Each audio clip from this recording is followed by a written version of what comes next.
Welcome to She's the Boss, the podcast where female wellness entrepreneurs talk ambition, money, and ownership out loud.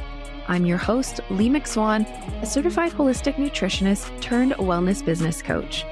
This is where conversations are unfiltered, the rules of entrepreneurship get rewritten, and nothing is off limits. Money, motherhood, friendships, legacy, wealth, power, and what it really takes to build a life and business on your terms. Today, I'm sitting down with my former Ontario neighbor turned friend, Stephanie Eagleson, and this one is such a fun episode. It feels like a conversation between friends because it literally is. Steph is a registered massage therapist turned intuitive energy healer and spiritual mentor. And what she has built is genuinely unlike anything I've ever come across. She started with hands-on bodies like most RMTs in a clinic and spent many years quietly receiving messages, channeling spirit, and holding back gifts that were never meant to be held back. Now she works out of her own home sanctuary and offers everything from body-focused tune-ups to deep intuitive healing sessions to Devoted, her online program for women ready to get to know their own energy. This conversation goes everywhere. How to market what can't be described, the value of mentorship, trusting your no, and one of my favorite things she said in this entire episode, how she let go of clients she didn't want to work with using nothing but energetics. Yeah, it's so good. You're going to want to hear this one. Let's dive in. How are you doing today, my friend? I am amazing, and I am so happy to be here and to be having this conversation with you. We're long overdue. We are so long overdue, and we spent half an hour before we hit record literally catching up. I just looked at the clock. I'm like, that was 5 minutes in my head, but it actually was half an hour. I would have said we were 10 minutes catching up, but oh my God. Oh my God. Okay. The only way to kick off this episode is for you to share the divine way that we got connected. Oh my God. I think of this when I drive past your house that I didn't know existed, even though you and I had been connecting online. And then my girlfriend went to pick something up. Was it oils when you were doing Young Living? I think so. Yeah. I think it was oils or something she was picking up from your house. And she was the one that really made the connection that we live literally we were neighbors. And I was like, oh my God. And then I thought it was a bit further away. I didn't realize you were walking distance from my house at the time. A short walk. Yeah. Very short walk. And I drive past that house every single day. And we are, well, I don't live there anymore, obviously, but we are in like a rural area. Like we are not talking subdivisions. We are talking like a hamlet of a small community. Yes, we live kind of what other people describe as like in the middle of nowhere because the boonies. Yes, it's just away from everything, and ended up finding this out. And we found this out so close to you making a move, which worked out really well for me because I purchased a lot of your things. Which I love that you have them. You bought, okay, I think I remember salt lamps, a candle holder. Yes, the abalone shell. Was there something else? I think, oh, I love that. Yep, do you have my heart shape? Yes. Okay. Yes. Anything that makes me happy. Like spiritual, I got, and I also bought a table from you that I still use every day. It fits perfect. Like all the things that you were selling, I was like, God. I will take them. And I think my girlfriend also, she had picked up books from you as well. So there was like just the Is it Jenny? It's Jenny, right? Yes. Yeah. Okay. I remember. Yes. This is all coming back to me. Yes. I think you've lived a lifetime since you lived here. It sure feels like it. It really feels like it. And I stepped into what I can only describe as your magic. And you were really able to support me during a transition period like that was so heavy for me at the time. We were having issues. This was right before we moved to Costa Rica. So we were leaving Canada. We were selling our home that we really loved. It was a great home. And we were just looking for a change. And I was like having some resistance. It took a long time for the house to sell. There was a whole bunch of issues with the buyers. They were kind of what I would describe as like your nightmare buyers, where they're asking for everything after the deal's done and you've already started packing up all your stuff.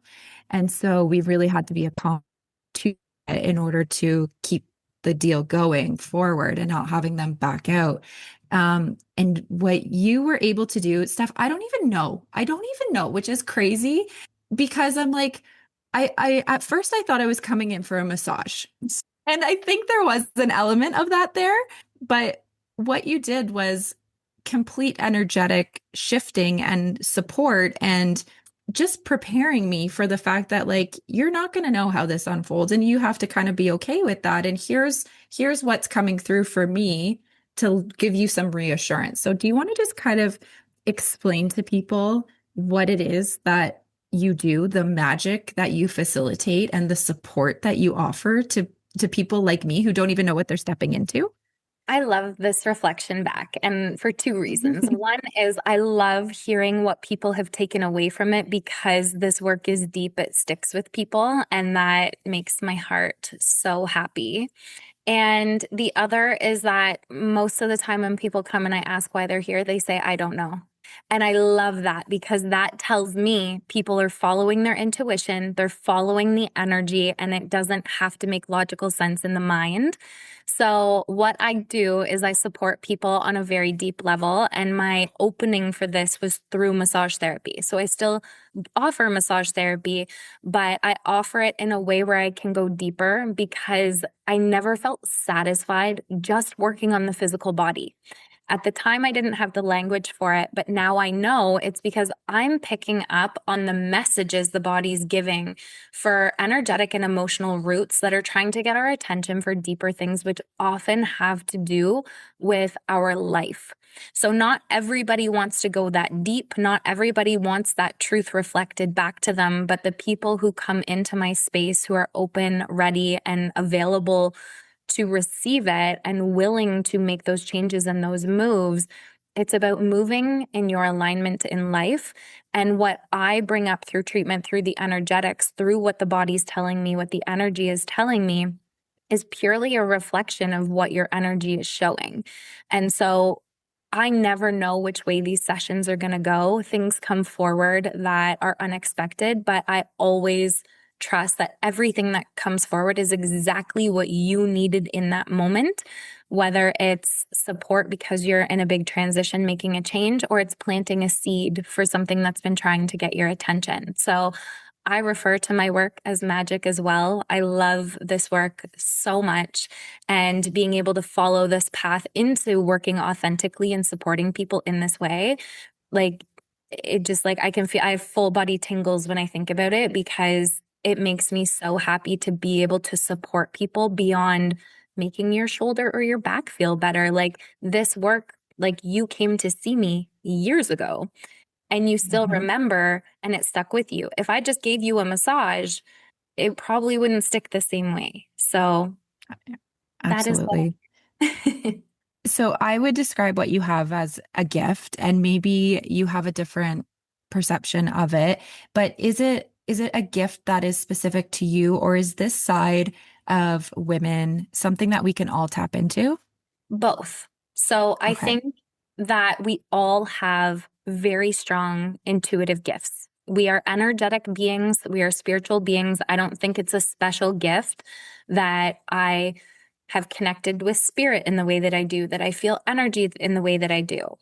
And this is going to be kind of like sound like contradictory. So I believe I have a gift in the way that I work and feel energy. I feel, see, speak, move in energy first. And when I owned that, my life just opened up and got a lot more easeful because I was following what is just naturally true to me. So I think I'm gifted in that way. And the way that I was taken on my path to support others through my gift. Now, in saying that, I think as women, we have extremely strong intuitions and this sense of feeling that just has a depth and a connection that is so powerful and so divine, but we've got disconnected. We've disassociated and disconnected. So I know people and clients have said to me, like, talking about my gifts and that, but part of my gift is connecting other people more strongly to their natural connection, to their intuition, their sense of feeling, all of it. Like we all have that. We're energetic, intuitive, divine beings as well as human beings. So we all have it, but it presents in its own unique way because we're all unique in our energy. Okay, that's super cool. What are some of the ways that you connect people to their gift? It's different. Some people, it's very much through like the connection to their body and like helping them really like that communication with their intuition, because that comes differently for all of us. Like I know I intentionally worked on seeing through my third eye because I felt everything, and I struggled for years to put the energy I was feeling into words because I'm like, I just feel it. That's all Yeah. I've got. I just feel it. Other times, like another thing that naturally came through for me in massage sessions was the mentorship. I would just riff on things and it would just be things pouring through me. And so many of my clients would say, I come to you for the therapy, not the massage therapy. So Mm. massage therapy was like my form of supporting people and mentoring and, being that spiritual guide. So it comes in all different forms. And that's why I love following the energy, because whatever comes through that is needed for the person in front of me is what comes through. And sometimes it's through visual. Sometimes it's just one thing that clicks for people. Like it all depends where they're at. But that's why I think energy and energetics are magic, because when we follow the energy and what we feel, there's not so much that needs to be done or said. It's that connection to the feeling and following the energy and allowing that intuitive guidance to flow through. How old were you when you really decided to kind of tap in and like not, because I think when I talk to my kids and when I think about my own childhood experiences, I would say that there was this level of reception to like spirits or angels or just like that energy that you feel. And then I think as we get older, we can kind of talk ourselves out of it or justify it with logic and reason. And kids are amazing channelers of this kind of thing because they don't have the filter. They don't know this is something that is normal. This is something that I shouldn't be talking about or should kind of shut down. They just are. And so, did you ever have that time in your life where you were like, oh, this is kind of different. I want to lean into it? Or was there a time where you were kind of like, I don't know about this. Like maybe it's not what I'm thinking that it is. Was there any resistance? Yes to all. So I think when I first really was like connecting spiritually, it was through the passing of family members, because I went to a lot of funerals at a very young age and just kind of knew the funeral etiquette. And, it wasn't until recently that I was like, oh my gosh, I know the Lord's Prayer off by heart, but that is not because it was from funerals. Like that's how I Wow. learned the Lord's Prayer. So I got really connected through spirit that way. And my parents were really good at nurturing, like, they're not gone. Like it's just their shell, their spirit is still. So I had that connection. And then I went through a phase in my late teens, early 20s, where I was petrified of spirit because I was having really scary experiences with spirit. And it was like, I didn't know what to do. And it was very invasive. And I was petrified. So that was where I really dove in because I couldn't run away from it. I couldn't shut it down.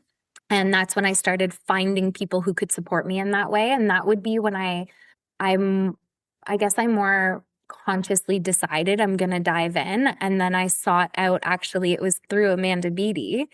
I had, Oh, of course. Amanda, I know, right? I said to Amanda, do you know anybody who like specializes in emotions and spirituality? And she was like, yeah, I have someone for you. And that woman, who I am still connected to, mentored me for years. And that's really where I started bringing in the work more for just myself, and I was bringing it in for me and with the intention to support others. Okay, so were you an RMT at this point? Yes. You were. Okay. Talk to me about the first time that you had the nudge to be like, I want to go a little bit deeper than the physical body. Was there a specific client that you felt called to share a message with, or felt like you could share some other things that were coming up during the massage? Oh my gosh, I have so many stories of this. Okay, But go into it. it first started in school.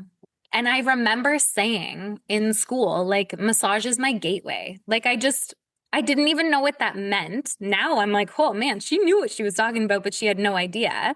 So it was in school. We were learning about energy. It was when we were learning about emotional release through the body, because the body holds trauma, the tissues hold trauma. And we were working on supporting clients when they were having emotional releases. Well, the majority of our class was having emotional releases, and I had one. And I was obsessed. Like, I was obsessed with how to support people through this after the deeper energy work. So that was like my opening to it. And then when I started working, I resisted it for a very long time and I shut it down. And as time went on, it was getting louder and louder and louder. And I remember my mentor saying to me at one point, well into my career, "You're not being authentic to who you truly are." And I broke down in tears and I was sobbing because I knew I was holding back messages. Things were coming through. I was getting visuals, and then it was getting loud. It was like spirit was yelling at me when I didn't convey the message. And she had Oh, said, wow. well, these messages aren't yours. They're not meant for you Right. to hold on to. So it was this battle because I was an RMT. I had to stay within my box, work in my scope as an RMT. So it was this pull, and it took quite a bit of personal internal work to really work through that and untie my identity from the box that I had been putting myself in and allow it to come through. But when it did, oh my gosh, I have hundreds of stories of even when I was still resisting it, but messages were coming through and I started to share it. Because some of the things that came through, people are like, how do you know that? Or like, what? Where did that come from? And I'm like, Oh my God, I have chills. yeah, it's fascinating. And even now, I just had a client earlier this week and I was like, I had just switched sides to work on her one arm. And I was like, why is your mom's energy coming through? What's going on? And she started laughing. She goes, I literally was just thinking about my mom. And I was like, tell me about that process. And we dove in and it took us into this whole like realm of healing. But it's just following the energy and giving myself permission to actually work in the ways that were authentic to me and allowing myself to break out of that box, which I think so many of us as service providers, whether it's in nutrition, massage therapy, psychotherapy, like it's giving ourselves permission to add our own flavor, our own authentic way of supporting people, because that's how we really get to deeply support people. Yeah, for sure. And I can only imagine all the restrictions on you if you are working for a clinic or something like that. So how did you decide that you were going to go off on your own? Because you're a solopreneur. You've built a beautiful sanctuary at your home, which is your own. It's like a little oasis. It's so beautiful and calming. Tell me about that process from being like, I'm going all in with the magic. And I can't do that under clinical direction. I'm out. Yeah, it was a process. So the one thing was I moved from my clinic that I had to my home, and that was a whole other divine story where I was like asking spirit to like, because I loved my little clinic, I never would have left. But if I didn't, like I would have stayed in the flow because I was booked out for months and months in advance, and I just didn't have the time or capacity to make those shifts. So when I moved my clinic space to my home, I started working more authentically. And then it came to a point, and there's one in particular. This is actually a funny story. And thankfully, this client still trusts me to come back. But she came to see me for massage. And there was a period of time where this was happening. She's never met me before. She comes to my home. She comes for a massage. And partway through the massage, her father comes in, who is passed. And I'm like, is your father passed? Yes. And so we went down this whole thing. It was a very unexpected healing. And it was that moment that I was like, that was such a beautiful healing, but I don't want to catch people off guard and bombard them when they think they're coming for massage therapy. Like, that's not the only thing that they're Fair. coming for. This is just how I offer my services is through massage therapy. And so it was that. And then I had a friend of mine who came in and he was coming, I think, for his shoulder or his knee or both. And he walked, and I've known him for years. And he came in, and he was standing in my doorway. And I was like, are you okay? He goes, Steph, I feel like I'm going to cry. And I was like, that's okay. Most people who walk into my space do. And I've had people who I've never met walk into my treatment space and cry. This has just happened to me Oh, my whole career. And I'm like, this is a safe space. Like you can. So he did. And then I ended up channeling one of his best friends who had passed. And so much healing came from this. Like, and I can't even describe it. You'd have to like just be witness it or experience it yourself because how the healing flows through truly is magic. And so it was these two instances that I was like, I really need to separate my treatment so people can intentionally book a deep healing if that's what they want. But we can also stay more surface, even though I don't think anything I do is surface level. But they can come for a massage if they want. I mix in acupuncture and cupping. It's more body focused. The energy work will always be there. So people have said my entire career, I don't know what it is, but I just feel different after your treatments than any other massage. And I've always known it's because the energy work and it's the level that I'm going energetically, even if it's not outwardly spoken.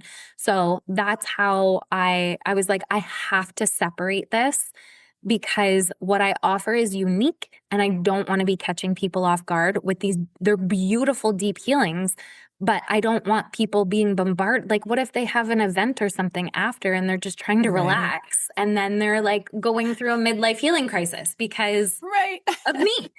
So, Yeah.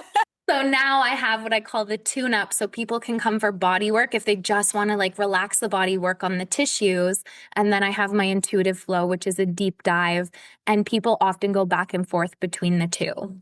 Yeah. So how do you find a way to kind of market yourself when what you're doing is so unique? It's so you. It's so, I don't want to say like different because it's not different, but your approach to things is different, which I've always really loved. How do you market that? How do you get the right client coming in the door?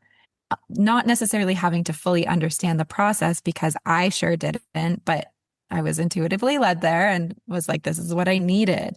But like from a marketing standpoint and being on social media and, probably getting a lot of eyes on you locally for people in the area that would come and see you in person, how do you figure out how you market yourself? I love this question because this is something that I've really been working on online because in person, it just happens so organically. And my business was like from massage therapy to energy healing was always built based off referral. But oftentimes when I'm in a space talking about what I do, or I say something and people are like, what do you do? And we're just having an organic conversation where people feel the energy. They're like, I want to book with you. Or most commonly, it's all word of mouth referral because people have felt a way and they tell their friends and then their friends come. Like that's basically how my entire business in person has been built. Online has been different because I'm like, how do I take the Mhm. experience of my energy work and put that into words when my work isn't meant to be in a description in a bio? It's meant to be felt and to be experienced.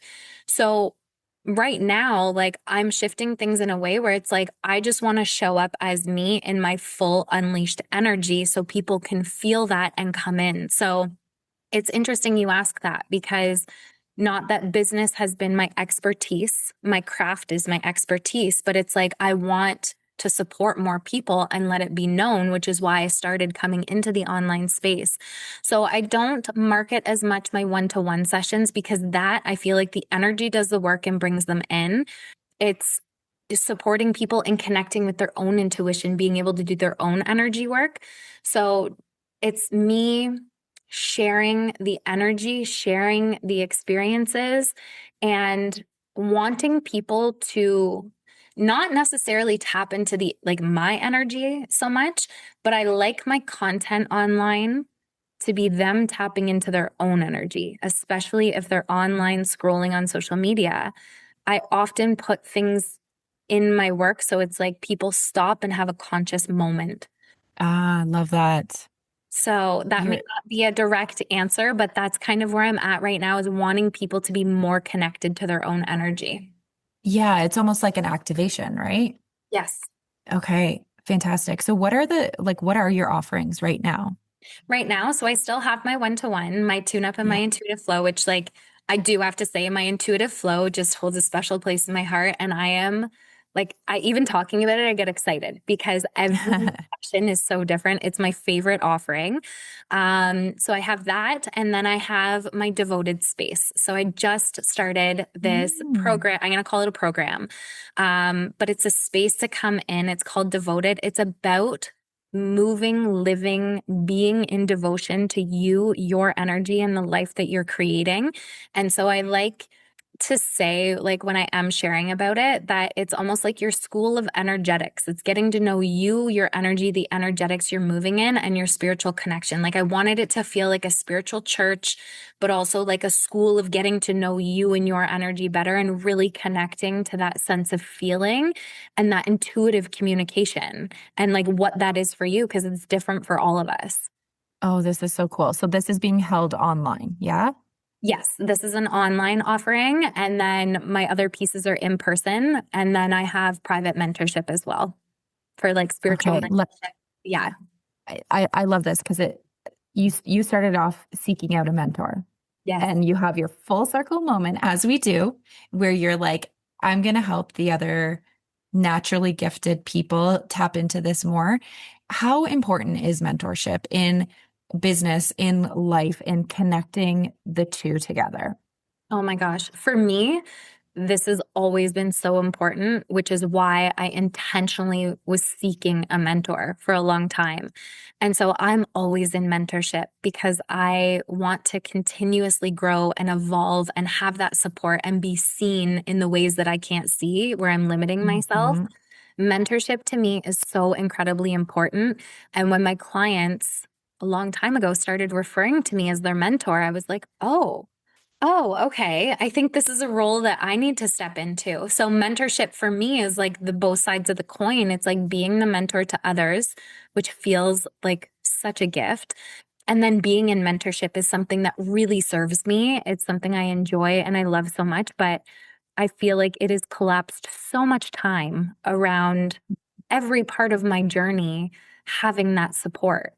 I agree completely. I think it's actually an essential for, like, we'll talk through the business lens specifically, but through the business lens, it's like getting in the fast lane and having somebody else's 2-year journey become your 6-month journey.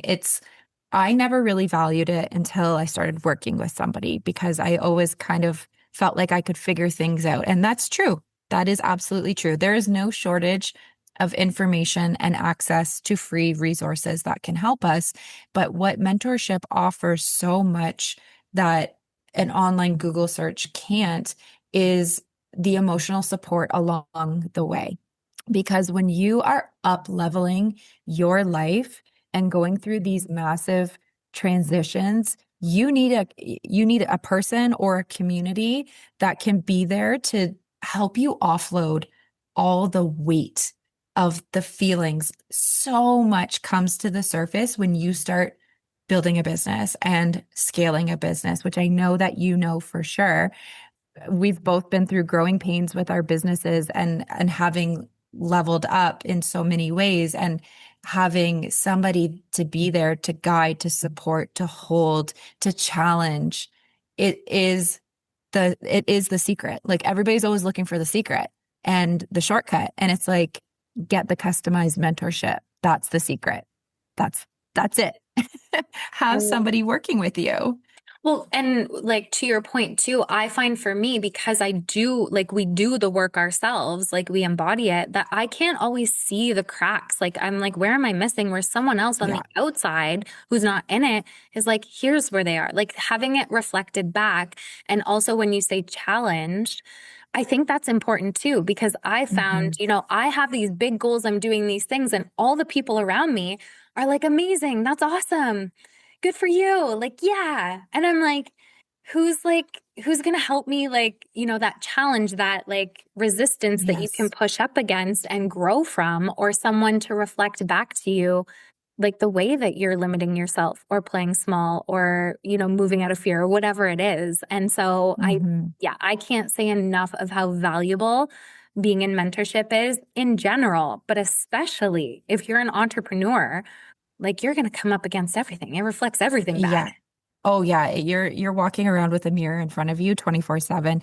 And I think it's really interesting how you highlight the gaps because I agree 1000%. I can look at somebody's Instagram, a holistic nutritionist, and I can see the offer gaps, I can see the pricing, I can see the messaging, I can see the positioning not making sense and it not being a cohesive unit.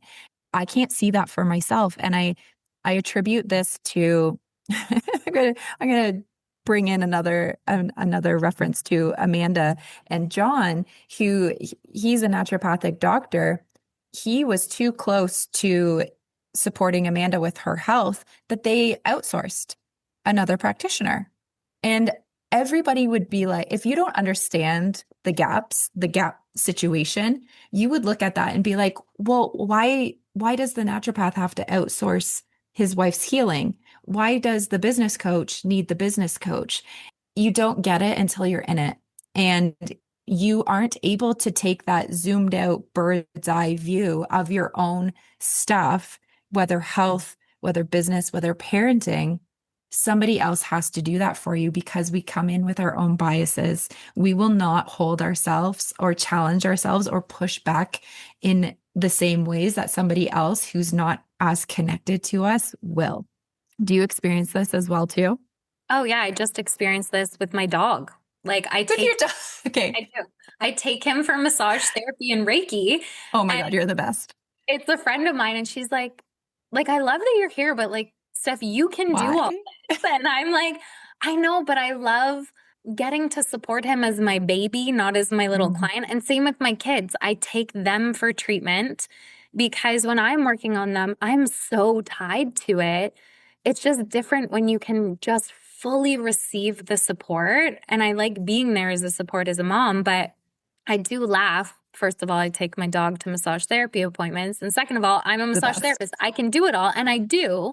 But Yeah. having his treatment where someone else is working on him and picking up on things that I may not see or I may not do, like there's just so much value in that and in so many different ways. Yeah, and it really is to me the epitome of leadership, right? It's like when I look at John and Amanda's situation, I was like, what a good doctor he is. Because somebody that is caught in the ego and the belief that they are the only ones, they know best, they are limited to what they're able to do because you can't be the person that does everything for everyone, self and family included. And so I look at it as it's just the embodiment of leadership and being a phenomenal practitioner to be like, I'm outsourcing this. I'm outsourcing my dog to the other RMT, which is amazing. But yeah, that's really what leadership is. But when it comes to mentorship, and it can be a very noisy space. A lot of people's ideas come in. You can kind of lose your authenticity and your own voice and your own ideas. How do you either step back from that and make sure that you're staying in your own authentic voice? Or how do you just lean into the trust that you don't always need everybody's opinion? You don't need somebody to proofread your sales page. Like it's good enough. I trust that it's good enough. Do you have any suggestions for that? I do. I have a few. The first thing that I want to share that comes to mind, and this, I'm definitely going to give credit to Sarah Lambert for this when I worked with her. Shout out to Sarah. We love you. I shout out to her in so many podcasts. I love this. I love it. But she had said, take messy action. And that has stuck with me because otherwise, like I wouldn't have moved. And it's giving myself permission to just move in a way that feels good to me. But that is also why I either take integration breaks from being in mentorship or in mentorship that's not not that it's not close proximity, but we're not talking like weekly or multiple times a week. I take breaks where it's like I have that spaciousness to integrate, to process, and to have that time and spaciousness to be like, okay, this is just my voice because I'm not consuming all the time. Because as I think, a lot of us are the same. We just love to learn and grow, and and it's so fun and I love it. I will intentionally take time to not listen to anything, not be like, give time to just see what comes through in my own thoughts. That's been really important to me because for so long, I was in mentorship and learning all these skills and just wanted to keep learning so I could build my online business because I really had to build from absolutely nothing. And I resisted it for so long because I'm like, I know nothing about the tech side. I don't know how to use anything. I have to learn all this.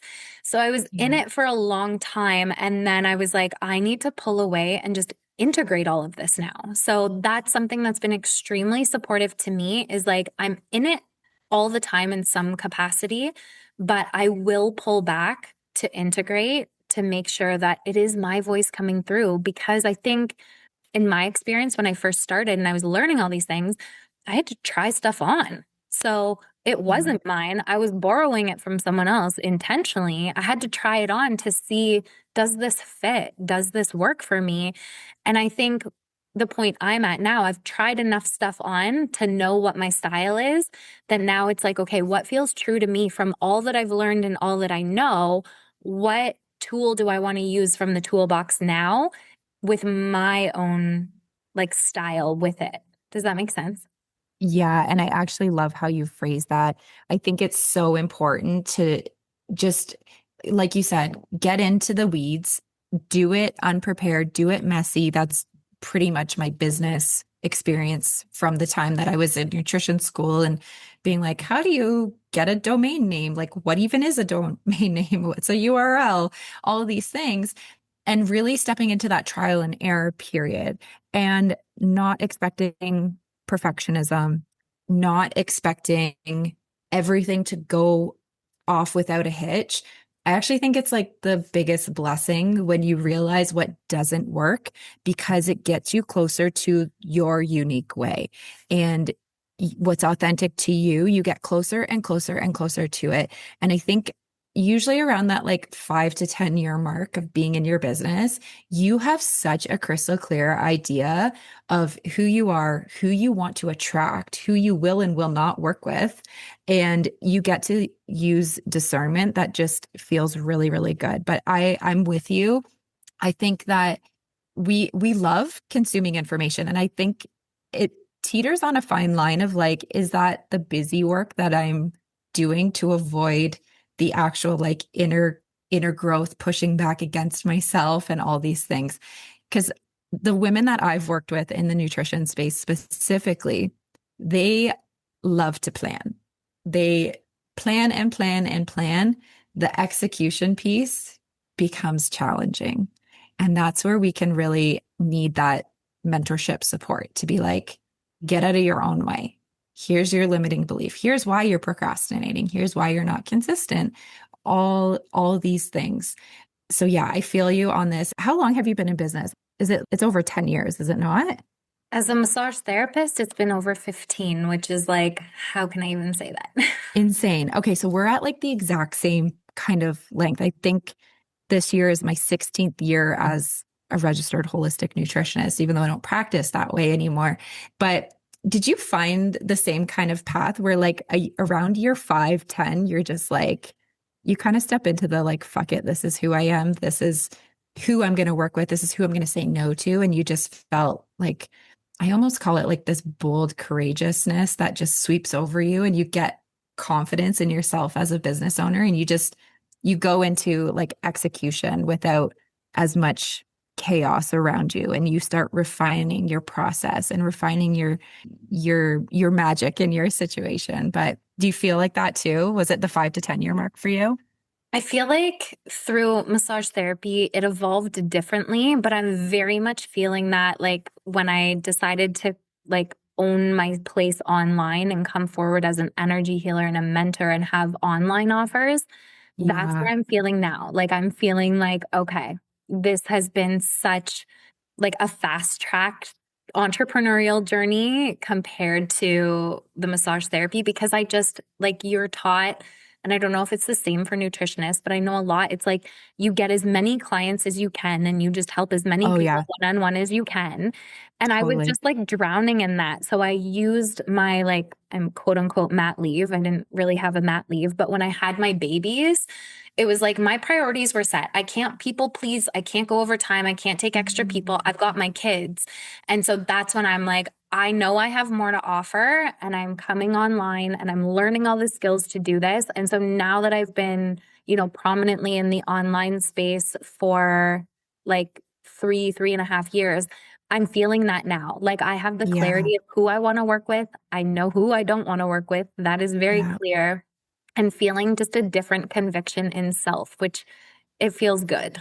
Yeah. Do you think like when you're first starting off, you do have to take everybody? Like that's what we're taught. Yeah. But do you agree that that's the right approach?